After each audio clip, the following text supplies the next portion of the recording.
I'm good. How are you? I'm great.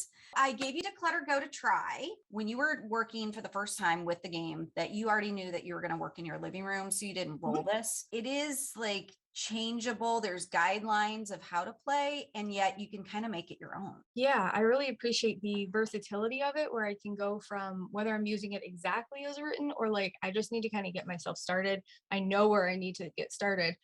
I'm not a big fan of selling things, but I'm happy to donate things. Like if I Uh-huh. roll sell, it's more donate to me. Like that's fine. We can find more things to donate. Also, you can get started with it one way and kind of change into another way. Like if you do go room to room, using the game to kind of get you through, all right, where to next? So you don't get stuck in one space Yeah. because that can get so overwhelming and so tiring. It doesn't feel like you're getting as far as you want until you leave, go do something else, and kind of come back like, oh wow, I've done 3 rooms in my house and they look great. So Uh-huh.